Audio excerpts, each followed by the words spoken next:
The S&P 500 just handed income investors a gift, and most people are too scared to pick it up. In early April 2026, markets dropped roughly 10% after the White House rolled out sweeping tariff announcements on what they called Liberation Day. The headlines were brutal. The panic was real. And right in the middle of all that noise, three blue-chip dividend stocks, the kind that have been paying and raising dividends for decades, got dragged down with everything else. Not because their businesses broke, because sentiment broke. That is the difference between a crisis and an opportunity. Right now, if you know where to look, you are staring at one of the cleanest entry windows for dividend income we have seen in years. Here's what makes this moment unusual. The 10-year Treasury yield is sitting around 4.3%. Sounds attractive until you realize you can buy shares of businesses with 50-year dividend growth track records, recession-resistant revenue, and yields between 3.3% and 5.5%. Businesses that also grow their payouts every single year. Not just income with a built-in raise. The Fed is expected to cut rates twice in 2026. When that happens, rate-sensitive dividend stocks reprice fast. The discounts that exist today could close in a matter of months. Lower rates mean lower competition from fixed income, and capital rotates back into quality yield.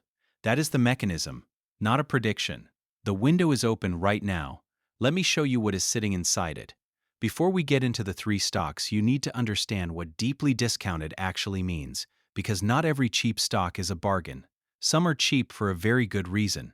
Three metrics tell you whether a discount is real. First, price to earnings versus the stock's own 5 to 10-year historical average. If a stock is trading at a PE of 17 when it historically trades at 48, that is not a minor dip. That is a structural repricing the market has not corrected yet.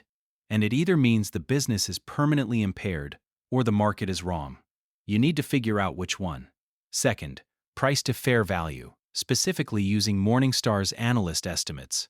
When a stock hits a 5-star Morningstar rating, it means it is trading at 30% or more below their calculated fair value. Not noise, a margin of safety. Benjamin Graham spent his entire career teaching investors to buy 20 to 40% below intrinsic value as a buffer against being wrong. Every stock we cover today clears that threshold. Third, dividend yield versus its own 5-year historical average. When a stock's yield runs significantly above its historical range, it almost always means the share price has been compressed beyond what the underlying fundamentals justify. The yield is the signal. The question is whether that signal reflects a broken business or a temporary mispricing. And that brings us to the most important distinction in dividend investing: the difference between a value trap and a genuine discount. A genuine discount has a temporary, identifiable cause. The business is still generating free cash flow. Revenue is stable or growing. The company is still raising its dividend. Management is not panicking. A value trap is the opposite. The payout exceeds free cash flow. The dividend yield spiked because the stock collapsed for structural reasons, and the business model is being permanently disrupted, not just temporarily pressured. Every stock we are about to cover has passed that test. Let me walk you through each one. Realty Income, ticker O. If you have spent any time in the dividend investing world, you know this name. If you do not, pay attention. Realty Income is a net lease REIT, a real estate investment trust that owns over 15,500 properties across 92 different industries, with an occupancy rate of 98.9%. Their tenant base reads like a recession-proof shopping list. Dollar stores, grocery chains, pharmacies, convenience stores, the kinds of businesses that do not close when the economy slows down. They get busier. The current yield is approximately 5.5%, with an annual dividend of $3.24 per share. And here is what separates Realty Income from most income stocks. They pay monthly, not quarterly. Every single month, a check hits your account. For anyone building a dividend income stream, that cash flow frequency matters. Now let's talk about the discount.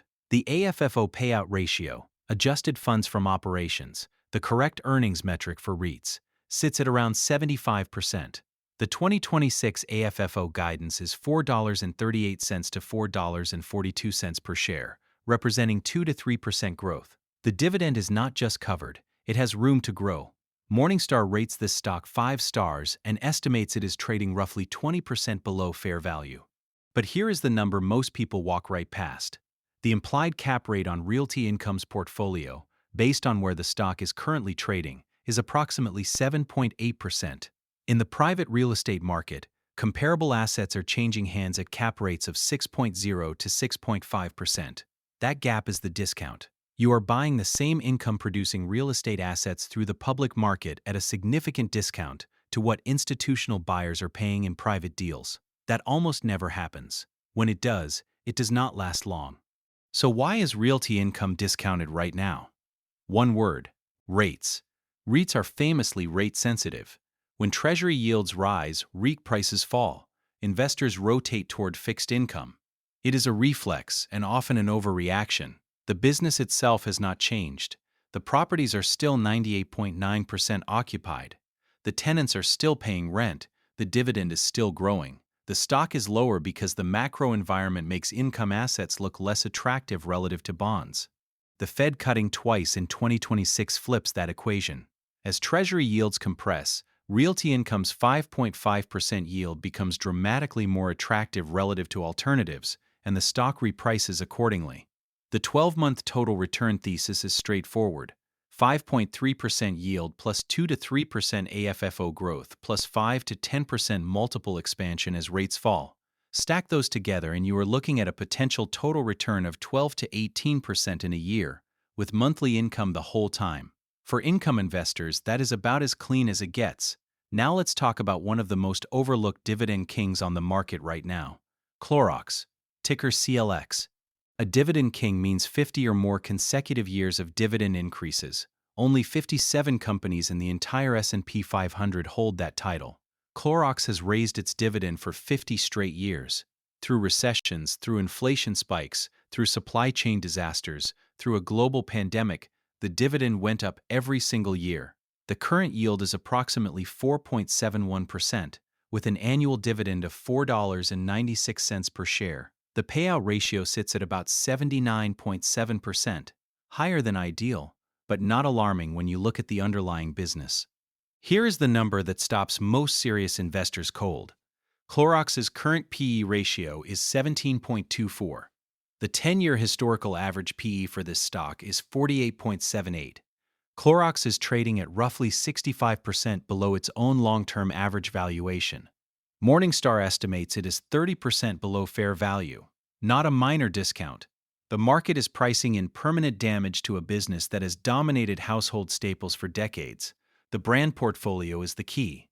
Clorox disinfectants, Pine Sol, Glad trash bags, Kingsford charcoal, Hidden Valley Ranch. These are not generic private label products competing on price. Category-leading brands with decades of consumer trust and genuine pricing power. When someone reaches for a cleaning product, they reach for Clorox. That loyalty does not evaporate in a downturn. So why is the stock this cheap? The reason is operational, not structural. Clorox went through a major ERP system transition, an enterprise resource planning overhaul, that disrupted their supply chain and temporarily hammered earnings. On top of that, they dealt with the aftermath of a significant cybersecurity incident in 2023 that compounded the operational pressure. The result was a stretch of earnings weakness that spooked investors and pushed the stock down. But here is what the market is misreading. The disruption is temporary and identifiable. The brands are intact. Consumer demand for household staples does not disappear because the company had an IT migration problem. Revenue has been stabilizing. Management has not touched the dividend, they raised it. That is the signal. When a company is in genuine trouble, the first thing they cut is the dividend. Clorox raised it for the 50th consecutive year. The one genuine concern worth addressing is the payout ratio near 80%. Worth watching, but Clorox's brand strength gives them pricing power that supports earnings recovery. As the ERP disruption clears and margins normalize, the payout ratio compresses naturally. The free cash flow generation of this business carries the dividend through the transition period. If you are a patient investor with a 12 to 24-month horizon, you are buying 50 years of dividend growth discipline at a 65% discount to where the market historically values this company. That kind of setup does not come around often. The third stock looks most confusing on the surface, and that confusion is exactly why the discount exists.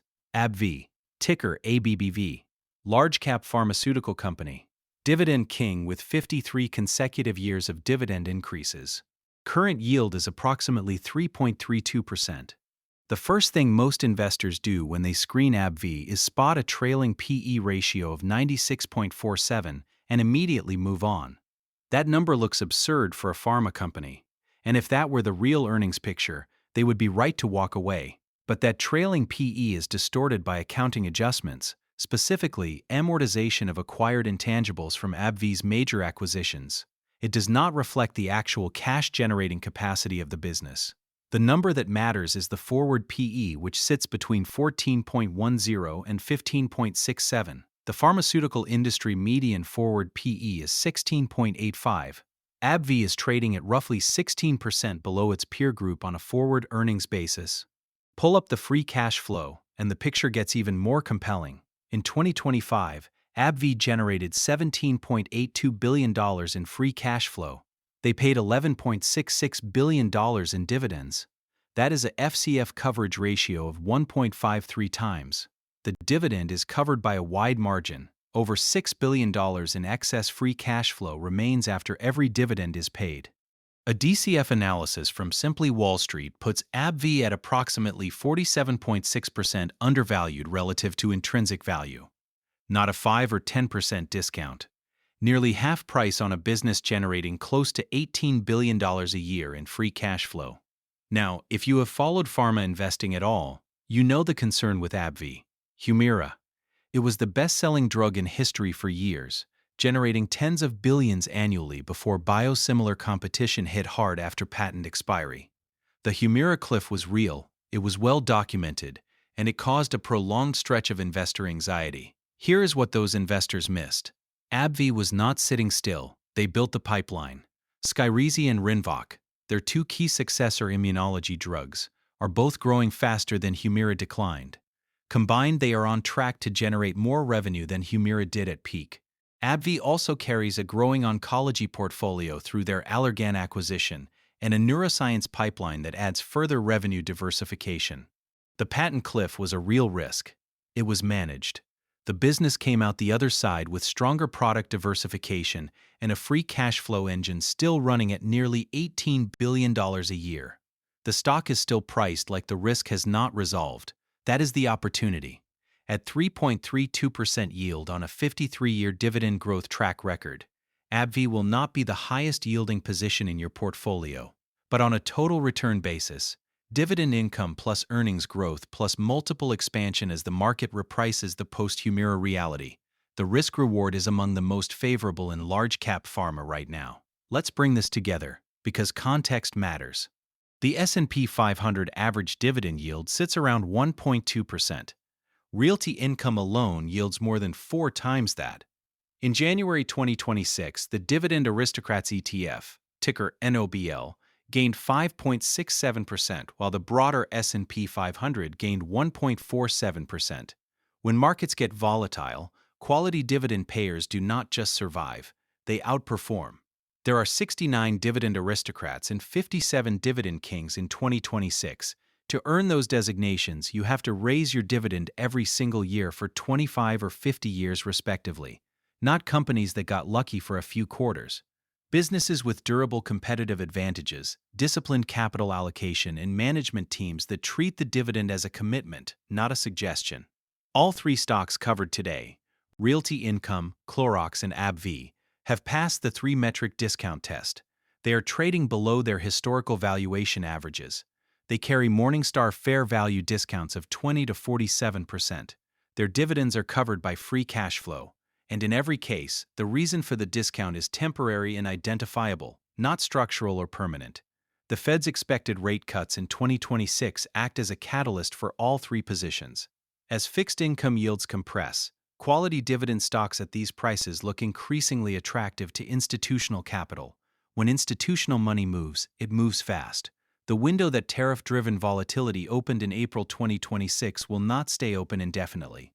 The hardest part of investing is not finding the right stock. It is holding conviction when the market is telling you something is wrong.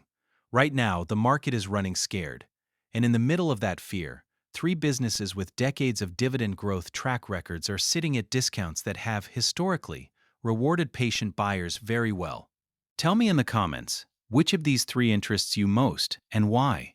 Is it the monthly income from Realty Income, the extreme valuation discount in Clorox, or AbbVie's free cash flow coverage? I want to know where your head is at. If this breakdown was useful, hit the like button and pass it along to someone who is building a dividend portfolio, or should be. And if you are not subscribed yet, do it now, because next week we are getting into something most dividend investors completely overlook, the one metric that predicts dividend cuts 18 months before they happen. You will want to see that one before it is too late.